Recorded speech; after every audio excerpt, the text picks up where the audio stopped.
The following show is a Pod Avenue production.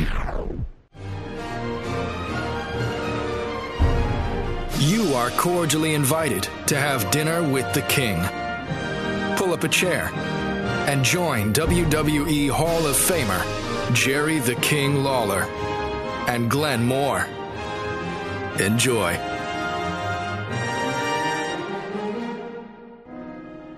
All right, let's get these two guys over here for a minute.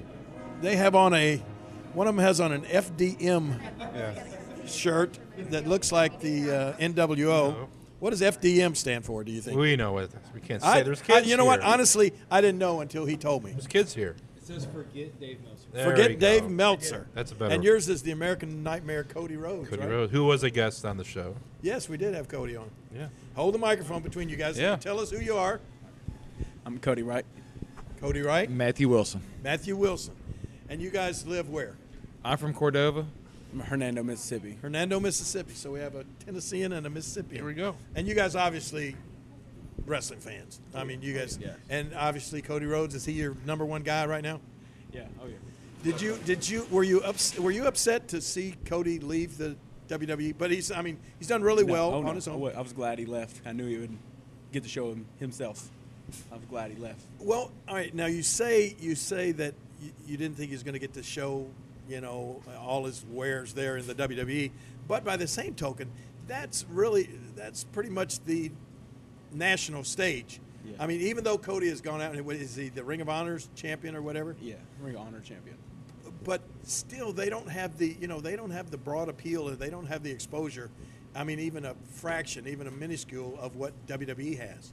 So, but I mean, I've talked to Cody. I've wrestled him since then, and he says financially, he's doing better now than he was, when he It's all was the in merch, the WWE. merch sales, man, all through the roof. Yeah. They make their own T-shirts, do their own He's gonna have sales. a 10,000 person show in Chicago. Really? Coming up this year that they're going to sell out. That's He awesome. wants Daniel Bryan to headline it, but I don't think it's going to happen. Hey, you never can tell. Look at who is Chris Jericho wrestling? Kenny Omega. Yeah, Kenny Omega. That's a match that nobody thought would ever happen, and that's gonna Tomorrow. When is it tomorrow? Wow. Yeah.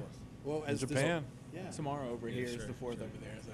Exactly. So it's already today there. Yeah, I think. yeah. All right, guys. Give me a question there. I got a non-wrestling related question. Awesome. As a chef, I got a question about food. Okay. Is there any beef between Jerry Lawler Barbecue and JR Barbecue? Uh-oh. I've been wondering that for a while. Well, no, none whatsoever.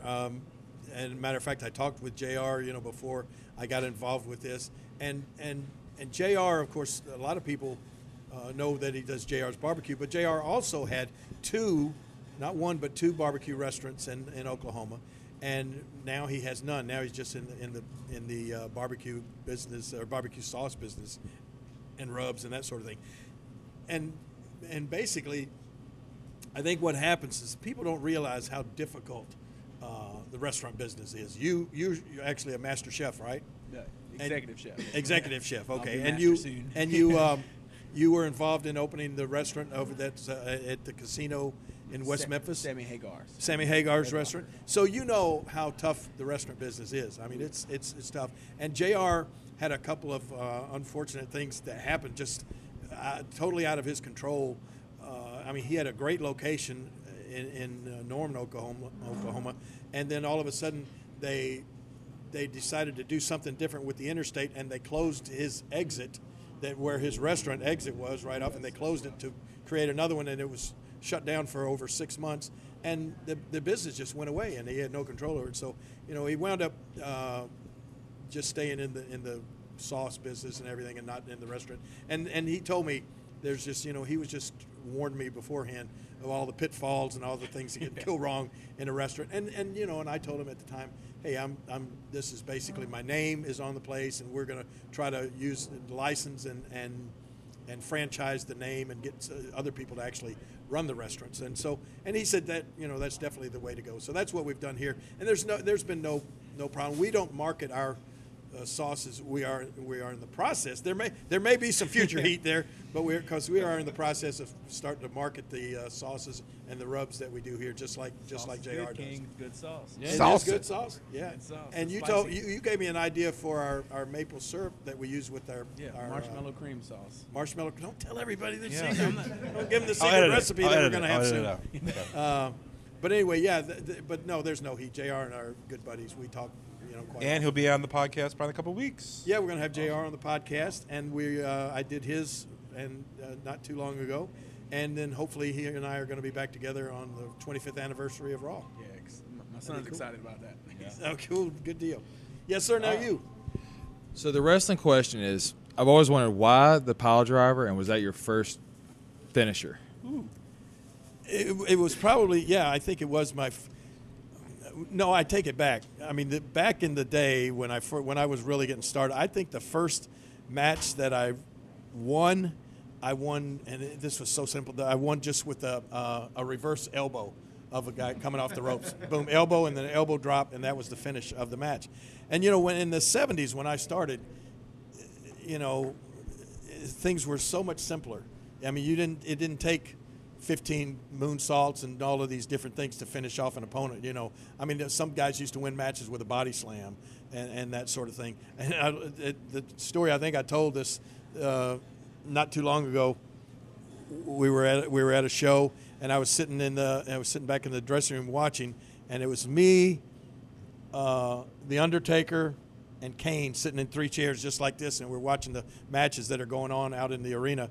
And and the part that was coolest was John Cena walks by, and the doorway was right there, and we're all sitting here. 3 of us are sitting there watching the monitors of the matches, and John Cena just walked by, and I glanced up, and he glanced in, and then a second went by, and all of a sudden he stepped back and he looked in, and he said, "That's pretty cool."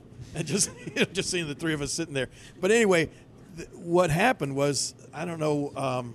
I think it was the Shield was back together. Yeah. And they got all 3 of them up on the top rope, and they did some sort of like a Triple power bomb. Triple power bomb. Yep.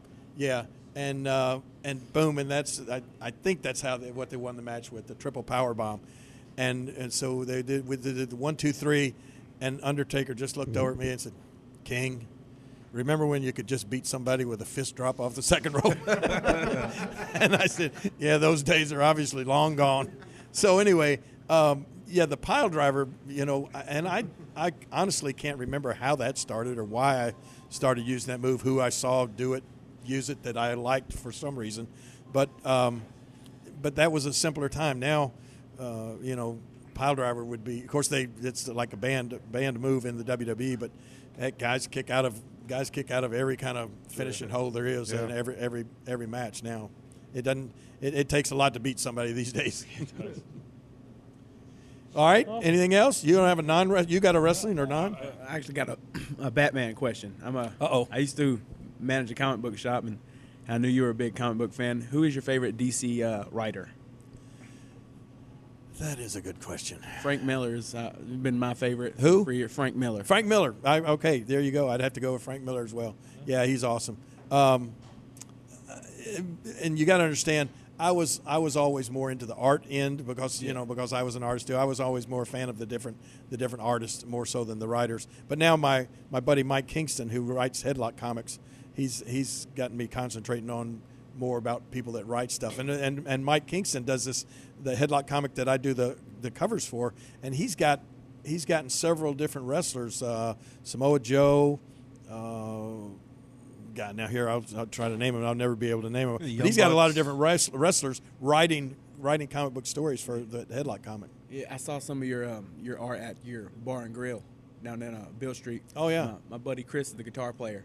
Chris Gales? Chris Gales. Yeah. And they took me and showed me some of your stuff. It's pretty neat. Oh, awesome. Yeah, our downstairs, our VIP room is pretty much an art gallery. We've got a lot of my artwork down there. We ran out of stuff to put on the walls upstairs. Yeah. We put all our memorabilia up there, so then I just started to put artwork downstairs, But thank you. I appreciate that. All right, guys. Thanks for being here. Yeah. And come on over here. Another buddy of ours. Pick up the microphone and tell everybody, introduce yourself. I'm Randy Mayer, like John Mayer, not Meyer or Meyer or whatever else I've been John called Mayer. over my life. Randy Mayer. The number one question I get, are you really kin to John Mayer? I do have a cousin named John Mayer. Oh, really? So, yes. So you can say, yes, I'm kin to John Yes. Mayer, but it's not the one they're But thinking. matter of fact, he just retired for, I think, either 50 or 51 years of driving 18-wheelers and only had 3 wrecks over 50 years of Really? driving trucks, yes. Only had 3 wrecks, but usually when you have a wreck in an Well, 18-wheeler, yeah, it's a yeah. doozy. Well, actually, I swear, you know what that reminded me of. This knock is, on wood, knock on wood is right, but poor Sam Bass, when and that's how he died in a car wreck. But Sam and I drove thousands and thousands of miles together, and he was the craziest driver ever. I mean, he would never once we hit the interstate. It would be not until he slowed down when we were getting off would he go under 100 miles an hour. He was just the craziest driver. And I used to always say, Sam, one of these days you're going to have a wreck. He said, I've never had one yet, but when I do, it'll be a doozy. And he must have said that to me 100 times. And sure enough, was Sam the guy when who he did, it was a doozy. Was Sam the guy who you told me, I don't know, it's been, I guess a couple years ago, you told me whenever y'all drive up Highway 311, outside Holly Springs, he'd cover your eyes. Oh, yeah. I'd be driving, and it'd be like 4 guys in the car. Sam may be in the back seat behind me, and I'd be driving. And it was, like you said, Highway 311 from Tupelo up to Holly Springs, Mississippi Memphis. up to Memphis. Just a little winding, 2-lane winding highway. And I'd be going 80 miles an hour or whatever, and Sam would be sitting in the back seat. And all of a sudden, Sam would just reach up and just grab and cover my eyes. And hold him where I couldn't get his hands off or anything. And I'd be just, and I just have to slam on the brakes or slow down or whatever. But yeah, he would do crazy stuff. I tell you, Glenn, 1985 was my very first match to see Jerry Lawler in. I was 2. At the world famous Tupelo Sports Arena. And if anybody here had ever been to the Tupelo Sports Arena, it was an old Ford dealership garage with maybe 3 light bulbs hanging down over the I mean, this was like really, really small. And Jerry was wrestling a guy, I'll never forget it till the day I die. Man Mountain Link. And if anybody, I know Mark may know and Dave may know, but this guy walked out eating raw chicken. He would eat raw chicken the whole match. And I can't remember if it was Jimmy. I think Jimmy Hart managed him, didn't he? Man Mountain Link. Yes. I think Jimmy Hart did manage him some, yeah. So in this match, of course, in the match, whenever he would have the upper hand, he would go over and just take a bite. And then, of course, when Jerry pulled the strap down and started hitting him, he would literally spit chicken at it, and like out in the crowd. Just Man. And that was my first memory, and I can't tell how many matches I've seen in person. Well, let me tell you a little bit about Man Mountain Link. He would, that was his gimmick, so to speak. He would come out and he would stop on the way to the show and buy a raw chicken, a whole chicken, and then he would, of course, open it in the back. And then as he was making his entrance, he would have his legs pulled apart, and he'd just be eating this raw chicken as he came to the ring. And I'll never forget one night at the Coliseum. I guess the chicken had gone bad. He had left it back in the back for hours or whatever, and he pulled it out of the wrapper and went, oh, and everybody, and it just stunk up the whole dressing room. But like a trooper, when the bell rang, he came to the ring just chewing on that rotten chicken, and it stunk up the whole Coliseum as he came out to the ring. But he didn't stop. The show must go on. Rick was a trooper. Rick's still around. He's still wrestling. I think over in the Carolinas or Georgia or somewhere. But Rick, I see him. Friends with him on Facebook, and he puts he likes everything I put up there, and he's always listening. Yeah, that's one guy who you can't hardly find. I mean, you can pull a ton of matches, a ton of them, up on YouTube of Jerry, but I don't believe you can find the match against Man Mountain Link. And of course, my other favorite, the Dream Machine, Troy Graham, probably one of the greatest talkers to ever come through the city of Memphis. I miss Troy Graham or Dream Machine a lot, especially I'll go back, like you said. Now, you can find a lot of his stuff on YouTube. Oh, yeah, I watch it all the time. One of my favorites was we used to have, we called them tar and feather matches. Of course, it was maple syrup and then bust a feather pillow over, but pour the syrup all over whoever it was. But one of my favorites of all time, and I'll still go back and watch it every now and then, is when we did the syrup and the feathers on Dream Machine when he had his mask on and everything, and then he was covered with these feathers from head to toe, and he just stood there, and Lance was holding the microphone over in front of his face, and he just stood there and screamed, "Lawler!" just over and over. And like you see his neck veins and his head's just shaking, "Lawler! It was great. I'll kill you, Lawler!" One of my favorite, we talked about this on the show with Terry Funk pouring motor oil over Motor his, oil. Ugh. and all the dirt all over him. The Florida Crackers. Yeah, The Florida Cracker interview in the little shower down in Florida. Yeah, that was great. One of my favorite Dream Machines was Lance Russell stands there. They do this alley-oop video, and Lance is standing there with a microphone, all just, holding it up real nice, talking. And then all of a sudden, Lance laughs, and then when he looks up, Dream just catches him. "I'll kill you for showing that video." And if you look, Lance's hair never moves. I mean, he's sitting there shaking him. He pushes him down, and of course, Eddie Marlin comes running out. Of course, Lance's favorite line, "Eddie, can we get some help?" Yeah. But that was so good. I mean, Lance didn't get touched a lot, but Dream Machine was one of the few times that he really grabbed Lance, and that it was Lance's reaction, I think, is what really made that. But it was Dream Machine was so, as you said, one of the best talkers ever. And I heard the story got that too. From listening to Dusty Rhodes or what? Oh yeah, I heard the story too that he would get so nervous before he went out on TV, his hands would matter of fact, Tom Nunnery told me he said one Saturday he was there, his hands looked like you poured water over him. He would sweat. He'd get so nervous, and he would rub them up and down, and then all of a sudden he walked through the curtain. It's like, the switch goes off, and he just. Wow. Well, Jimmy Hart tells the story, and I didn't even remember how this came about, but Jimmy Hart tells the story that we were short of wrestlers one day, and that Troy Graham was just a local Memphis guy, just like what you would call back in the day, we call him like an outlaw wrestler. He'd just go around these little towns and not work for the main promotion at all. And Jimmy said one day we were just short of talent, and apparently I said, go see if any guys are hanging out, because sometimes the guys that just wrestle part-time would come around and hang out, not be booked, but just hang out and hope to get booked. Yeah. I said, go see if anybody's hanging out in the back. I said, we need a couple of guys. And Jimmy said he went out there, and that's where Troy Graham was.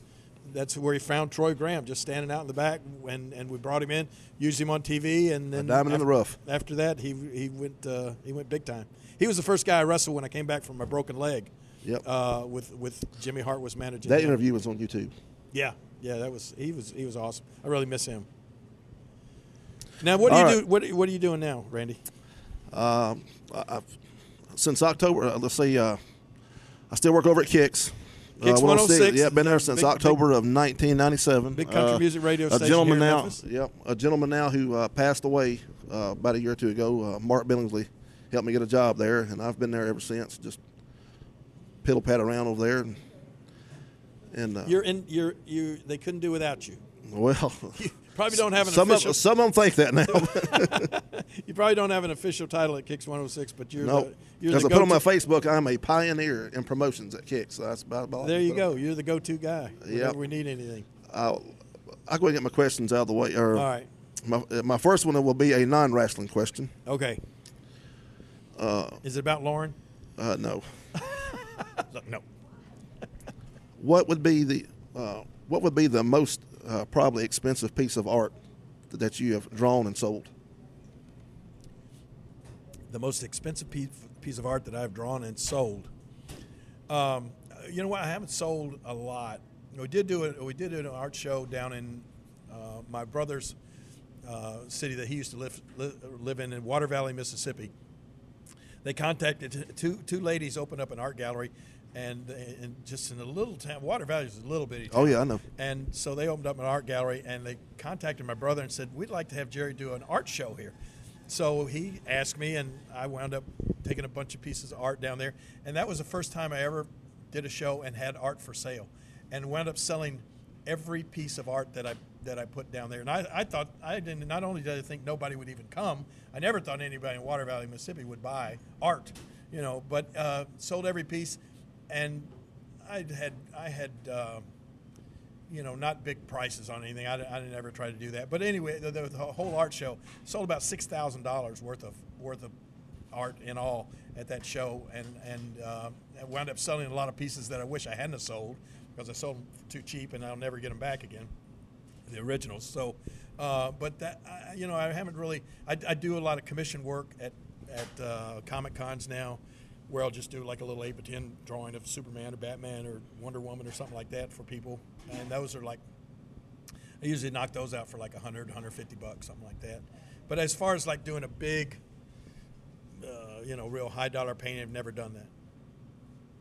Friends like for instance, a good friend of mine, Frank Frazetta, was a very famous comic book artist, and I'm real good friends with his son, Frank Jr. And Frank passed away a few years ago, and they left. He left his 4 children with all of his original pieces of art. And I was always a big fan of his. And they just sold one of his paintings at the San Diego Comic-Con this year for $1.2 million for one painting. So I've never been anywhere, nothing like that that's way out of my league, But maybe someday, after you die, artists' work gets their stuff gets real valuable after they kick the bucket. Kind of like Elvis. Yeah, like Elvis. Well, you were drawing some people and they passed away, right after that too. Rick, you were thinking of drawing Lance? Before he passed away? No. You were drawing somebody. And they passed away? Yeah, and you said, well, I'm going to start drawing you, Glenn. like it's the art jinx? Yeah, the art jinx. No, that's not true. Yeah, that's true. But I will draw you if that does work. Oh, okay. Hey, wait a minute. All right, what's else? Wrestling question. What? Who do you think your greatest creation ever was that you created? Like wrestlers that I singles, tag teams, gave them yes. what we would call a gimmick and created. Right. Oh gosh, single wise would probably be Kamala. James Sugar Bear Harris from Senatobia, Mississippi. I saw him, and I just somehow, it was at the time, it was when Idi Amin was the president of Uganda back in the, I don't even know how many years ago this was, but he was in the news. He was the president of the country of Uganda over in Africa, and he was an admitted cannibal in real life. And so this was a big news story. So we always tried to be topical in the wrestling business. So I told Jerry Jarrett, I said, we need to get a wrestler and say that he's a cannibal.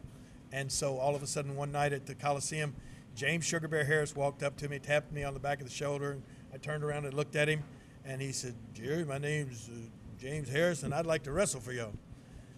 And boom, in my eyes I could see the giant Ugandan giant cannibal from Africa, and that's what I went up, painted him all up, and gave him the loincloth and the shield and the spear, and boom, that's where we created Kamala. And he went on, how big he became and that sort of thing. So I was real proud of that. And then the Rock and Roll Express. I put Ricky Morton and Robert Gibson together and gave them their gimmick of being the Rock and Roll Express and the music and all of that sort of stuff. So those were probably my two. We had a lot of them, over the years, but that was probably my two that turned out the best. Even old Mop, the Master of Pain. Yeah, well, he did all right too. Yeah. Of course, he went on to be the Undertaker. Yes. Yeah. There you go. Glenn, I want to say before I get off, you do a great job, you and Jerry both. Thank you. I have all 37 or 38 episodes downloaded. Awesome. There you go. So usually when I ride around, I throw my little USB stick in and I'll listen to the show and I'll download it and keep up the great work. I never thought Jerry would even do a podcast. I asked him years ago. I asked him years ago. It's a podcast. Yeah. Podcast. I ain't got time for no podcast. Now he has a podcast. So all right, Randy, thank you so much. Thank y'all. How long have we been doing this now? For about 7 days? Yeah, hour and a half. So I think we'll wrap it up. All right, well, I got to get Mark James on. I got a couple more. Let's get them quick. We're going to run through these real quickly. Mark James, of course, has been a longtime friend of mine, and now it's the only place I can get crowns are by Mark James' brothers. A brother, he makes crowns for us. And Mark, of course, has created. How many? You just finished your what number? 42nd.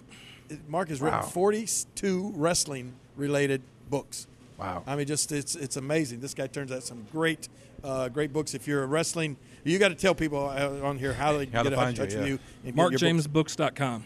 That's easy enough. MarkJamesBooks.com. He does wrestling shirts. Posters. Actually, one of the posters is up there at the top, the Kaufman one. The very top turned sideways. Oh, yeah. That's right. That's one of your posters as well. Yeah. Part of his work is our decor here in the restaurant. Yeah.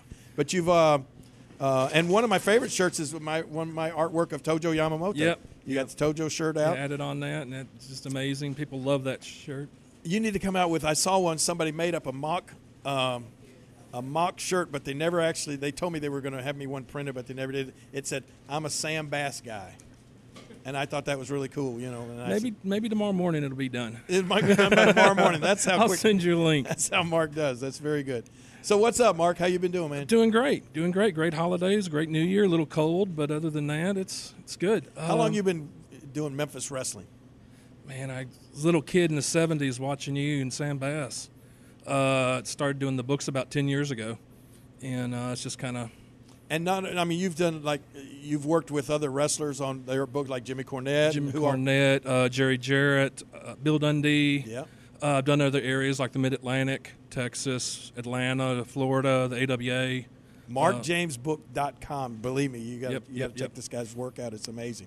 Thank got you, a Jerry. question? What is it? Yeah, dude, non-wrestling. Surprisingly, let's say in the future. The future, not soon, hopefully, but if you and the WWE are no longer in business together. Oh, my gosh. I know, I said not soon. Heaven forbid. Yeah. Would you be open to doing maybe an update of your autobiography and possibly art books of your art? Yeah. Did we just talk about this, Glenn? I'm not sure. Say something about it? I know. You know what? It was Jim Blake that I said something to him about it. Yes, I would definitely be interested in that, and you would definitely be the man to do and work with me, especially an art book. I'd really love that. Would like to do something. You know how much I love your art. Well, I mean, heck, as soon as this podcast is over, we'll talk about it. Okay. Or do I have to go to MarkJamesBook.com? Great. I can do that too. Go to the link. But yeah, no, let's really look at Yes. that. And I think we could safely do like a Memphis-related Jerry Lawler autobiography and everything. Yeah, I think that. It was been so long since I did the one that I was happy with the one that WWE did of me. The book. It was like the second WWE book that came out so long ago. Yeah, see, Lauren said she's not in it. Well, that's why it's got to be updated. It's been so long; it has to be updated. 2001. And I tell you, when I knew it had to be updated, was when I was on a plane not too long ago on Vince's plane, and we were flying somewhere, and Vince was sitting across from me, and he said, "King, tell me something." I don't know what story it was, and so anyway, I told him something. Tell me a story, King. I think it was we were talking about the Andy Kaufman thing, and he was telling me, he said, I never told anybody about how jealous I was, King, when you did that Andy Kaufman thing. He said, because, he said, not that we could have done anything close to what you did with it, but he said, we got offered that deal first by Andy approaching us first. And so anyway, then he went on and asked me some stuff, and I told him the story.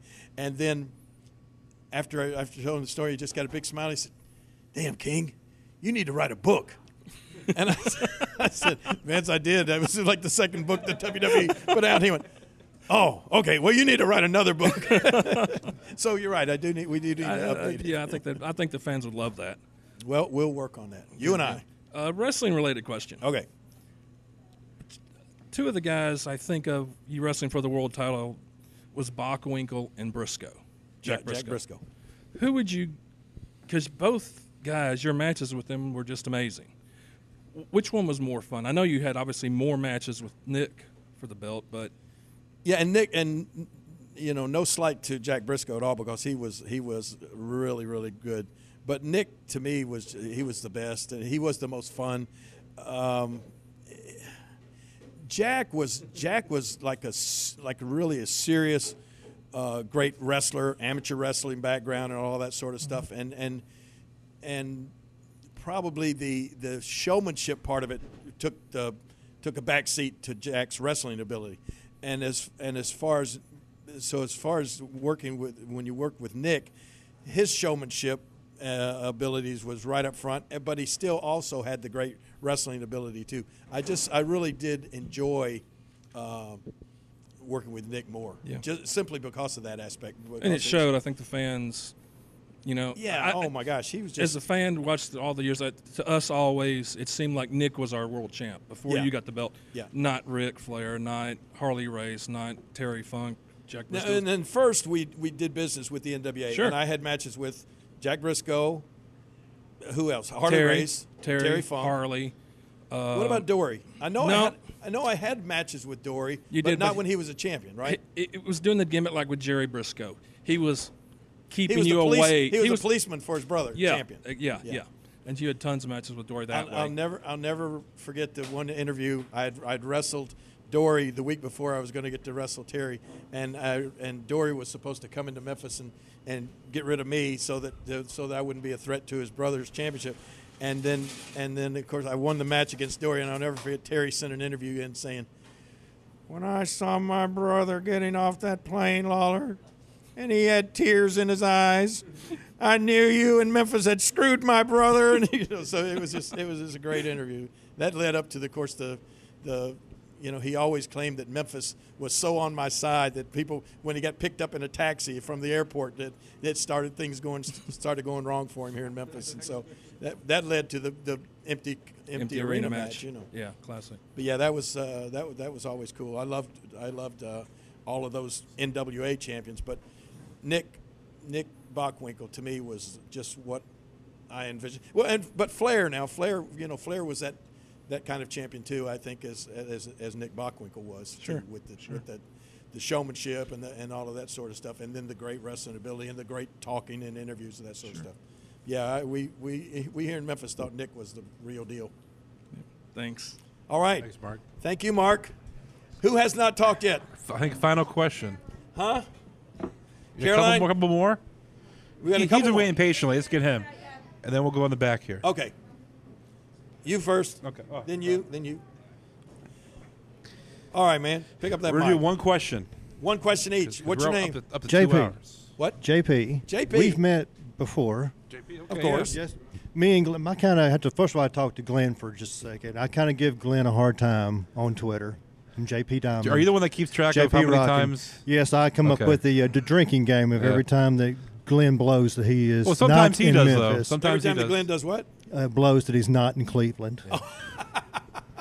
Or not in Memphis, should I You'd be say. an alcoholic if you took a drink every time. I do. Glenn Oh, it's like exposes once one a factor or show. not. It's like once a show. Oh, once a show. Glenn. Really? I was listening to one that was like 3 minutes in. Yeah. I was like, Yeah. Glenn. It was so funny. But I give him a hard time. Yeah, he'll after- always say, "Well, up here in Cleveland Yes. right now, it's just, I mean, when I was up in Cleveland. Yeah, exactly. It's so funny. But you do a great job, Thank man. you. I love it. But I think it's cool to be able to mess with him. He was real good back and forth, Yeah. so I do appreciate it. I guess my one question, since Dave is here, how many – I've been into the Bar and Grill down on Bill Street. Yep. There's several belts and such in there. Yep. We have to mention that, so Randy will be happy. Yes. How many belts do you own?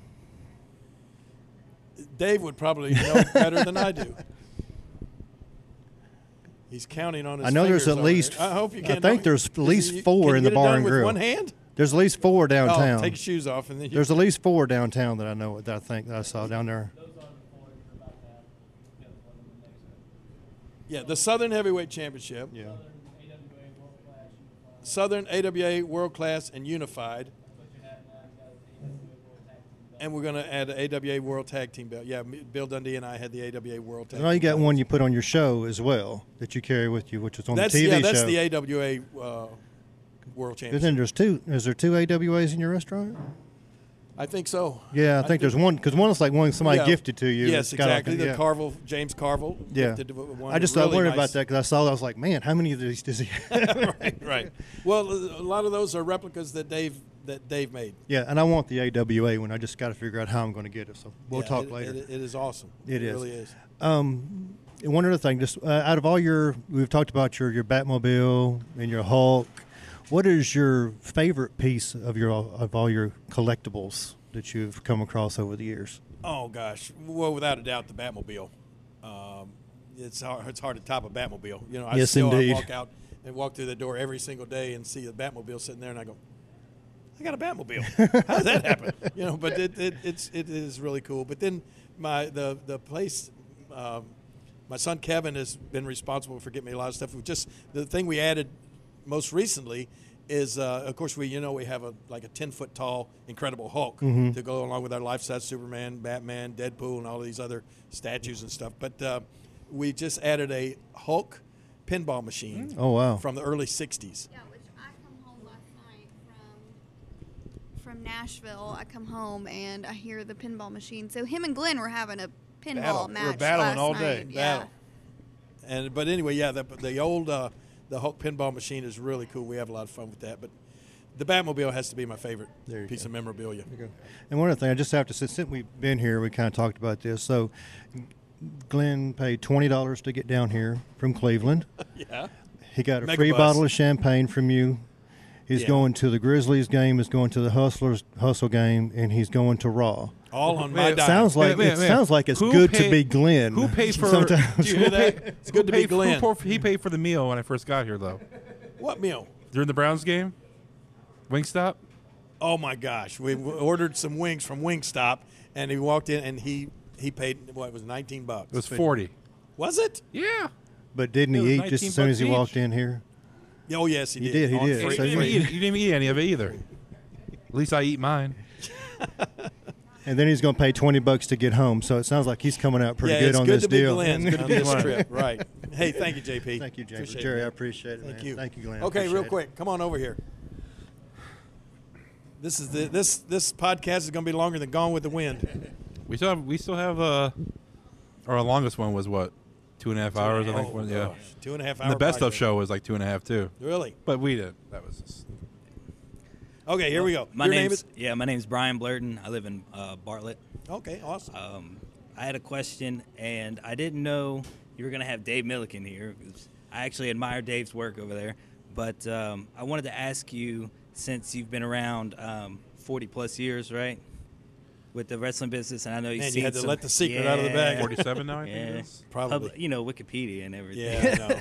But you've seen some primitive belts and, the way the designs are going these days, and I just wanted to know what was your favorite design, if you have a favorite design for a championship belt. Well, I was gonna ask Dave or mention to Dave earlier. Like you said, I've seen some primitive. Back in the early '70s, there was a guy. Was it Nikita Molkovich?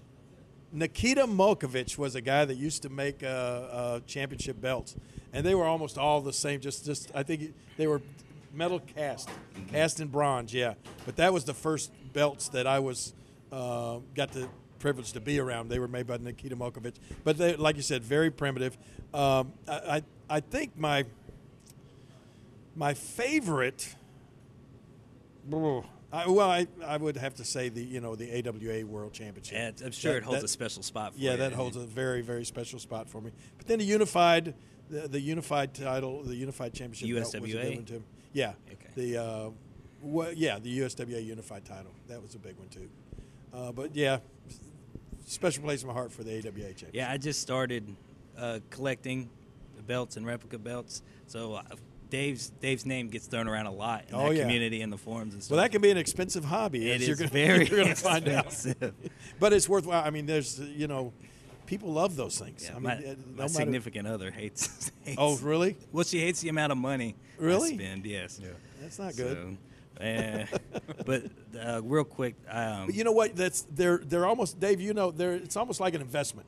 You can pretty much always get your money out of those belts. You can pretty much always get what you put into it, and maybe sometimes more, depending on how long it's been around, if they're still available or whatever. Exactly.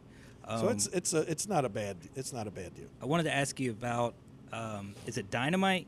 You did Dynamite Comics? Yeah, you did a couple covers for. Yep, my good buddy Nick Marucci is the owner of Dynamite Comics, and he's let me. I did a Zorro cover, and I did a piece for Green Hornet, and what else? Something else. But anyway, yeah, and they have revived a lot of cool characters that have kind of been in the past. I mean, they brought back Lone Ranger, and they've got one that I really want to do some work for now. They've just got a Betty Page title. Betty Page was a famous pinup, from the 50s, and so now she's become a crime-fighting superhero almost, which was, of course, not ever what Betty Page was. But that would be fun to draw some Betty Page stuff. I'm going to work on something for that. Well, that's cool. Glad I got to ask. Well, thank you, man. Thank you for being here. Any like Valiant or any of those other comic guys ever holler at you for? No, I've never had anybody like seek me out or anything like that. Jim Lee follows me on Twitter, and I've got to meet awesome. Jim. Yeah, he's just amazing. And I have a couple of good friends. A good friend named Stuart Schreck, who works at DC Comics, and it's like he keeps telling me, submit some stuff, but I'm the world's worst. I've probably could get a lot more stuff published if I would get it out there and and put it out there. But I don't know. Somehow I have to deal with Glenn all the time, and he's taking up all my art time and that sort of stuff. Always my fault. He's rolling his eyes. Always his fault. But yeah, it's always. I've always said once I stop wrestling completely, that's when I'll really start hopefully concentrating on my art. And then my standard line was I probably wound up getting my right hand broken in my last match where I won't be able to. And I almost had that happen with my shoulder. Yeah. I really thought that when they'll do one of those English finger spots. You know what I'm talking about? Yeah, don't do that. Right. That would ruin me. Well, thank you for your time, Jim. All right, man. Yeah. Thank you for being here. Real quick. Last question. Come on, man. Been waiting patiently. Been waiting patiently. You are? I'm Brock Smith from Jackson, Tennessee.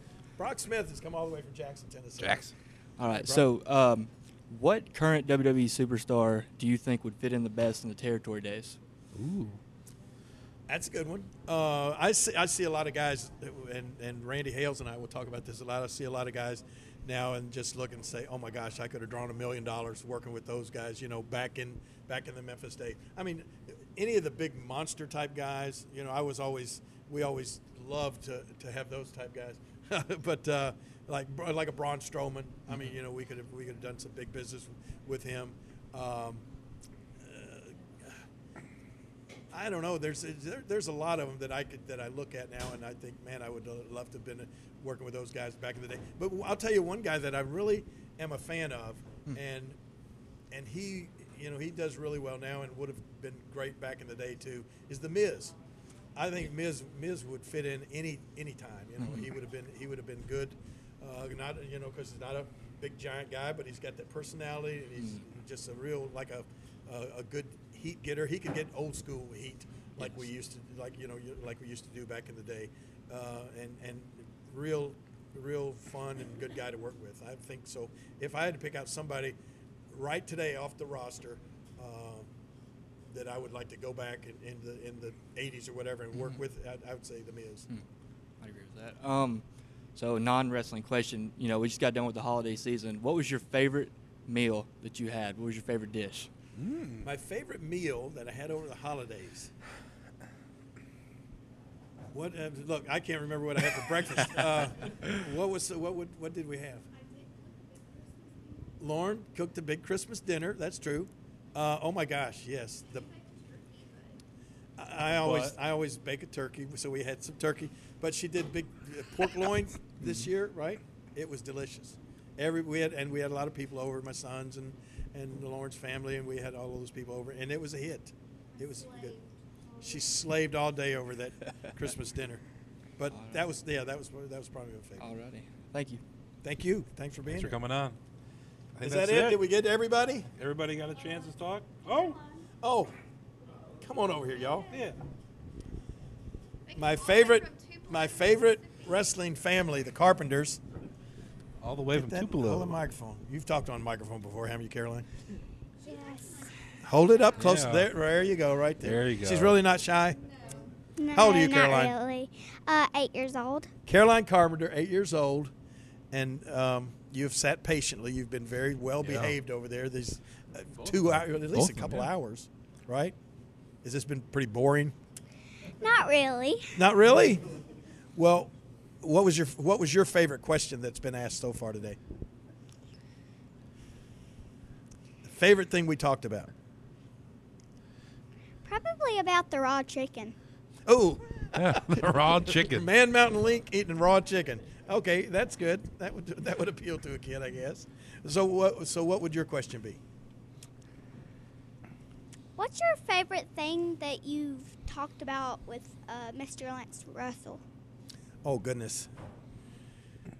Man, I had so many conversations and so many great TV appearances with Lance Russell, who, of course, just recently passed away. I think one of my favorite skits or things that I did with Lance, there was, of course, one time that I pretended to be drunk to try to get Bill Dundee to give me a match. And, of course, everybody knows that I've never even tasted alcohol, never drank in my life. And even back in the day, they knew that. And Lance came with the camera crew over to my house one day, and he was going to try to – they said they couldn't get in touch with me. And and he was going to try to ask me about this, why Bill Dundee wouldn't give me a match. And so then when Lance came up my driveway, there I was laying out in the yard like I had been on a overnight drunk, and beer cans everywhere. And Lance comes over and he gets me up on the, sits me up on the ground, and I tell him, like, and I'm drunken stupor, that I'm upset because Bill Dundee wouldn't give me the match and all of this stuff. And then, of course, Bill Dundee back, I think Mark, you'd have to fill me in on exactly how it went, but is that how Bill gave me the match? Because I'd just, like, given up, right? But anyway, that was one of my favorite things that I did with Lance. And then another thing was a Christmas show one time. We did a little Christmas skit where Lance and I changed places and personality. I put on the suit and tie and held the microphone, and I put this big fake nose on, like a big nose that looked like Lance, and he put on my wrestling tights and this little the single strap and the wrestling tights, and I think at the Army helmet. I was doing Lawler's Army at the time, and I interviewed him, and he acted like he was Jerry Lawler, and he was yelling at me like I always did Lance, and he said that was his Christmas wish. If he could have one wish at Christmas, it was for he and I to change places. That was that was a couple of my favorites, but Lance and I over the years had so many great storylines and conversations. He was just he was the one guy that without Lance Russell, I would have never, had this door open to me. I would never be sitting here right now. I would never have gotten in the wrestling business because Lance took my drawings that I sent to the TV station when I was just a teenager and took those drawings and showed them on TV, and then called me up afterwards and had me come over and be on the wrestling show, and that's where I met Jackie Fargo and all the other famous wrestlers, and that's how I got in this business. If it wasn't for Lance, I would have never be here. There you go. Look, she's got there you go, yeah. Caroline's got a big smile. All right, your brother. Tell him who you are. Tell the world. Hi, I'm Ben Carpenter. I'm from Tupelo, Mississippi. Ben Carpenter from Tupelo, Mississippi, Caroline's brother. And what's your question, Ben? We all know you have the Batmobile, but what was your very first car you had? Ooh, that's a good question. The very first car I ever had was a 1962 Ford Falcon, which was a little bitty, small, compact car. I was probably 17 years old, just out of high school. And I went all the way through high school, didn't even have a car. And after I graduated from high school in 1967, I bought this 62 Ford Falcon used car, paid $250 for it. And I had to finance it. I had a car note of $29 a month. Wow. $29 a month to pay for a $250 Ford Falcon. And I got a job working and drawing pictures for Jackie Fargo, and I remember going to Jackie Fargo and knocking on the back door one night and said, and Fargo loved to tell this story. He'd say, "Here's this kid." I said, "What do you want, kid?" And I said, "Mr. Fargo, I got a car note due, and I was wondering if I could get my pay a little early this week." I was getting paid something like, I don't know, maybe $50 a week or something for doing that. But I had a $29 car note due. He said, "How much your car note, kid?" I said, $29. He just laughed because he drove a big Cadillac and everything. But that was my first car, 62 Ford Falcon.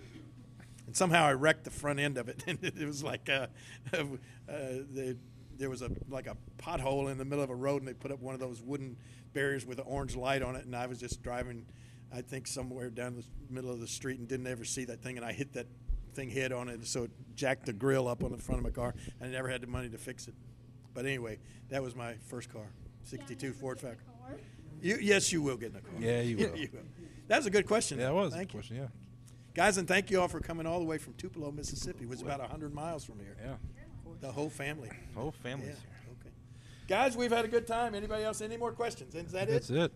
Wow. Got everybody. Awesome. Everybody stuck around, too, for 2 hours of the show. 2-hour podcast. 2 hours. So we have an hour this week and an hour next week. We'll split this up. Oh, you're going to split it up into two shows. podcasts? 2 weeks. 2 weeks, yeah. Because you'll be I'm traveling. You'll be in Florida next week. You'll be in Florida, so it'll be a good opportunity. So the first half of the show will be tomorrow. Next week, the second half, so you guys listen to your question, your answer, listen to the whole show, and it'll be out there for the masses this week. There you go. So I appreciate everybody listening, coming out. I wanted to do this for months, so I'm happy to be able to come here to Memphis and do a live show with Jerry here in front of everybody. So one more round of applause for everybody. Thank you all for being here. Thank you. Thank you. And we'll talk to you guys next week.